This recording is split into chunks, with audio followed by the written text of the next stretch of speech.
This used to be a skippable bonus skill for quilters, but now it's a necessity. Today, we're foundation paper piecing. The first step to foundation paper piecing is getting your area set up. There's nothing more important than having everything really close to you while you foundation paper piece, because you have a bunch of repeated steps all really close together. So, you want to start with your ironing board. You want your iron set hot and dry, absolutely no steam. For your cutting area, you want to have a small but versatile ruler that you can get your hands around really easily, whatever cutting instrument you like, a pair of scissors that is both paper and fabric friendly. I use a glue stick, but you could use double-sided tape or pins. And hopefully we won't need it today, but of course your handy dandy seam ripper. At your sewing machine, which needs to be as close to your cutting board and your ironing board as possible, you're gonna want a size 90 needle, a foot on it that has a really clear center line marked, and you're gonna wanna turn your stitch length down to about a 1.5 or a 2 depending on your machine. Once you have your workspace set up, you're ready for your actual pattern. I like to mark on mine which fabric goes where before I get anything else going. So I'm gonna mark on my number 1 position that it's my dark fabric, a light fabric beside it, a dark one next, a light, a light over here on number 5, then a dark, and then another light. That way I'm not gonna get lost while I'm doing this pattern. I cut out about a 1/4 inch all the way around my pattern. When I've got it all cut out, I'm ready to figure out what size the fabric needs to be for the pieces. To do that, I take my ruler, I line it up so I've got a 1/4 inch to either side of my seam allowance. And it looks like that puts me at about 2 inches, 2 1/4. So I'm gonna take my fabric, and let's just give me lots of room and we'll say 2 1/4. And I'm gonna cut myself a strip.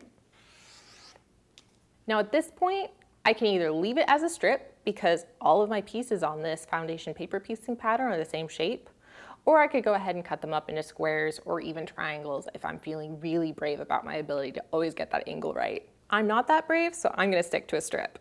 We're gonna be sewing units 1 and 2 together, and you start with foundation paper piecing by laying your foundation, the number 1 piece. You're gonna place the wrong side of the fabric to the wrong side of the paper. The wrong side of the paper is the side with no print lines on it.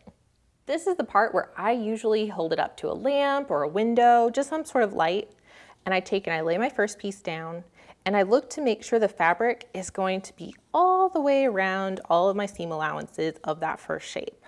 Once I know I've got it lined up, I like to take a little dab of my glue stick and just press it down with my fingers.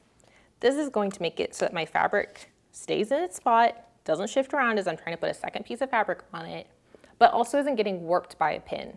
It's okay to use pins, but I prefer washable glue.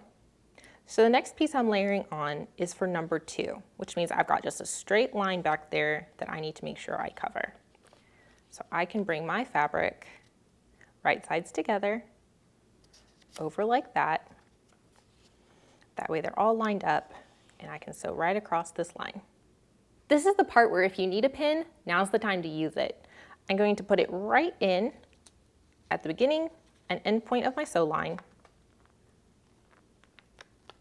That way, I can test by flipping this open as if I've already sewn it, hold it up to the light, and make sure that I can see it's completely covered it. Once I've got all the paper and fabric lined up, I get it under my machine.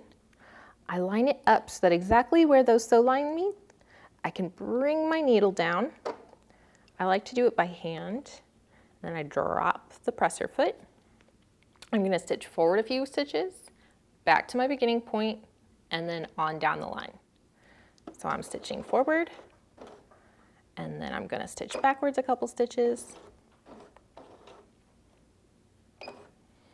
And now I'm gonna sew forward again.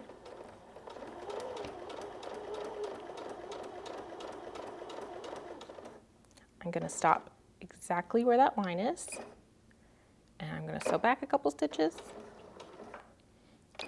bring my needle up, and I've sewn that seam. Once you've sewn that line, you're ready to trim. You're gonna take the paper, pinch it back so that only the seam allowance is showing.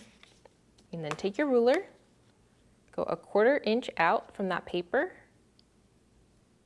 and trim.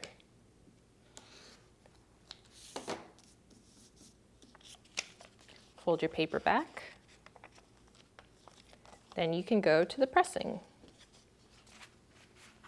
I'm going to open this up, do a quick little finger press to make sure everything's where I want it. Then I set it with my iron.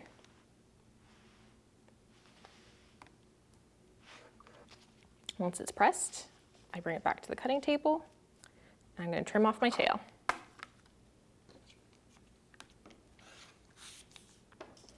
Now you can see I've totally covered unit 2. And then we can just keep repeating that. So I'm going to take, for unit 3, my darker fabric, layer it over. I'm going to flip, check that all my fabrics are right, that it goes over all the edges I need it to go over. Bring it to my machine.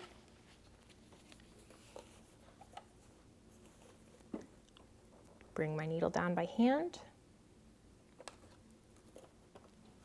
Drop my presser foot.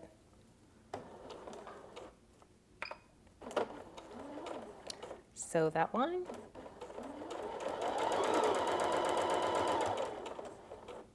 Lock it at that end.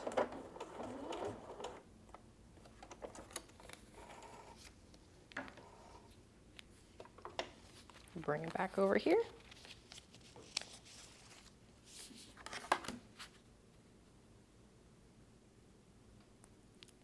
Get that 1/4 inch. Trim that up.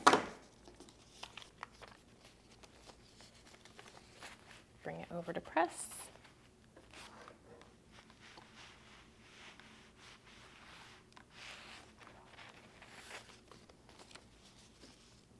And back over one more time to cut my tail off.